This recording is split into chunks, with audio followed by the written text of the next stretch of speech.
Hello knowledge lovers, नमस्कार। Economics MCQs series में आप सभी का स्वागत है।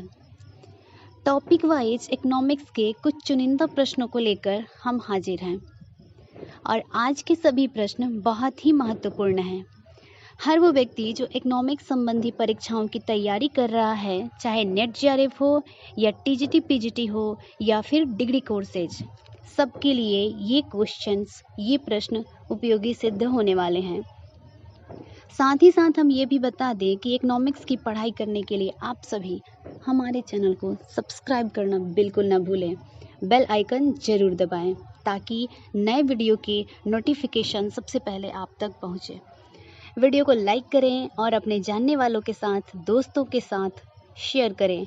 और यदि किसी पार्टिकुलर टॉपिक पर वीडियो चाहते हैं या फिर कोई ऐसा टॉपिक है जो आपके समझ में नहीं आ रहा है तो कमेंट बॉक्स में हमें ज़रूर बताएं।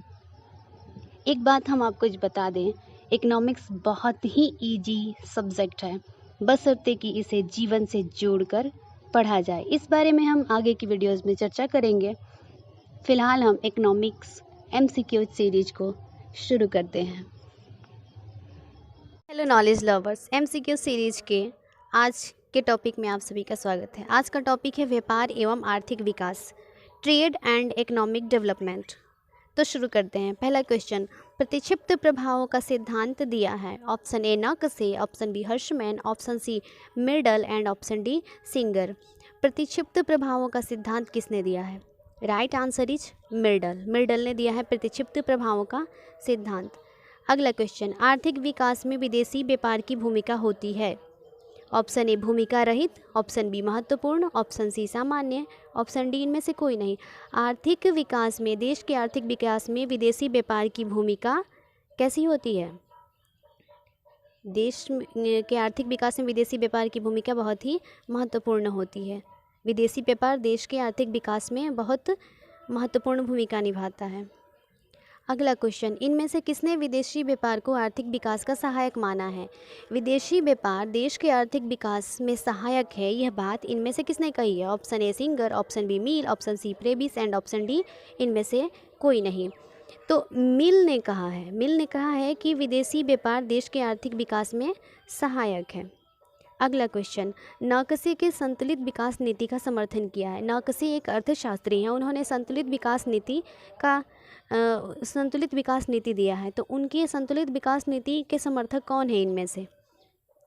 Option A Lewis, option B Scitovsky, option C Rodan and option D इनमें से सभी, यानी कि इन सभी ने समर्थन किया है। तो नॉकसे के संतुलित विकास नीति का समर्थन किसने किया है? सही आंसर होगा इन सभी ने। नॉकसे के संतुलित विकास नीति का समर्थन लुइस ने भी किया है, सेटोवस्की ने भी किया है और रोडान ने भी किया है। अगला क्वेश्चन, यदि किसी देश को अपना आयात कम करना हो तो क्या करना चाहिए? ऑप्शन ए निर्यात बढ़ाना चाहिए, ऑप्शन बी वस्तुओं के मूल्य बढ़ाने चाहिए, ऑप्शन सी आयात लाइसेंस या कोटा या टैरिफ नीति लगानी चाहिए एंड ऑप्शन डी उपरोक्त में से सभी करना चाहिए।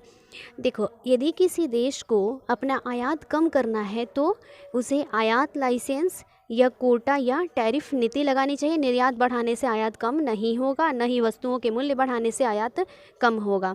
तो आयात लाइसेंस या कोटा या टैरिफ नीति लगाकर देश के आयात को कम। अगला क्वेश्चन, मंदी के दौरान व्यापार की शर्तें प्रतिकूल हो जाती हैं। दो कथन दिए हुए हैं। पहला कथन, मंदी के दौरान व्यापार की शर्तें प्रतिकूल हो जाती हैं। दूसरा कथन है, कृषि खनन आदि प्राकृतिक वस्तुओं की मांग बेलोच प्रकृति की होती है। उपरोक्त में से कौन सा से कथन सही है? ऑप्शन ए केवल एक, ऑप्शन बी केवल दो, ऑप्शन सी एक और दो एंड ऑप्शन डी न तो एक और ना ही दो। सबसे पहले कथनों पर विचार करते हैं। मंदी के दौरान व्यापार की शर्तें प्रतिकूल हो जाती हैं। बिल्कुल, मंदी के दौरान व्यापार की शर्तें प्रतिकूल हो जाती हैं, अनुकूल नहीं होती। अनुकूल होती हैं तो फ़ायदा होता है, मंदी में घाटा होता है, इसका मतलब कि प्रतिकूल हो जाती हैं।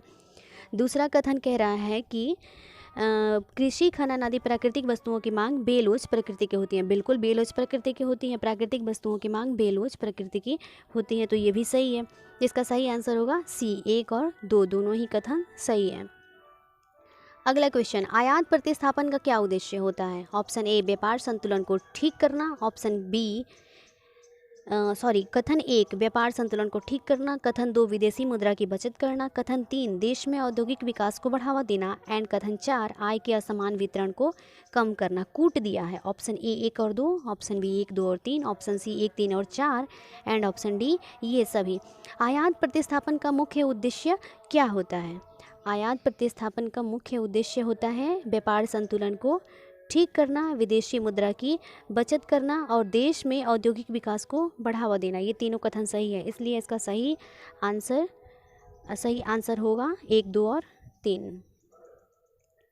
अगला, इनमें से कौन अर्थशास्त्री मानता है कि विदेशी व्यापार एवं विनियोग से अल्प विकसित देशों का शोषण हुआ है? विदेशी व्यापार और विदेशी निवेश विनियोग से, इन्वेस्टमेंट से अल्प विकसित देश, जो कम विकसित देश हैं, उनका शोषण हुआ है। इनमें से किसने कहा है? Option A singer, option B Prebisch, option C Lewis and option D ये सभी। तो इन सभी ने पढ़ेंगे तो पाएंगे कि इन सभी ने, यानी कि सिंगर ने भी, प्रेविस ने भी, लुइस ने भी, इन सभी ने विदेशी व्यापार एवं विनियोग से अल्प विकसित देशों के शोषण की बात कही है। अगला क्वेश्चन, अर्ध विकसित राष्ट्रों के आर्थिक विकास की सामान्य आवश्यकताएं हैं। ऑप्शन ए पूंजी संचय की वृद्धि, ऑप्शन बी पर्याप्त सामाजिक वातावरण, ऑप्शन सी विनियोग का अनुकूलतम आवंटन एंड ऑप्शन डी। देखो, अर्ध विकसित राष्ट्रों के आर्थिक विकास की सामान्य आवश्यकता, अर्ध विकसित राष्ट्र मतलब जो पूरी तरह से विकसित नहीं हुए, उनकी सामान्य आवश्यकताएं हैं पूंजी संचय की वृद्धि, बिल्कुल, पर्याप्त सामाजिक वातावरण भी जरूरी है और विनियोग का अनुकूलतम आवंटन भी जरूरी है। इसलिए इसका सही आंसर होगा उपरोक्त डी। अर्ध विकसित राष्ट्रों के आर्थिक विकास की सामान्य आवश्यकताएं हैं पूंजी संचय की वृद्धि, पर्याप्त सामाजिक वातावरण और विनियोग के अनुकूलतम आवंटन। हमें विश्वास है कि आज का वीडियो आप सभी को बहुत पसंद आया होगा। यदि वीडियो पसंद आया है तो इसे लाइक करना बिल्कुल ना भूलें। यदि आप हमें कोई सुझाव देना चाहते हैं या वीडियो में कुछ सुधार चाहते हैं तो नीचे कमेंट बॉक्स में आप सभी का स्वागत है। जाते जाते चैनल को सब्सक्राइब करना बिल्कुल ना भूलें और बेल आइकन ज़रूर दबाएं ताकि नए वीडियो के नोटिफिकेशंस सबसे पहले आप तक पहुँचें। फिलहाल के लिए नमस्कार, जय हिंद, जय भारत।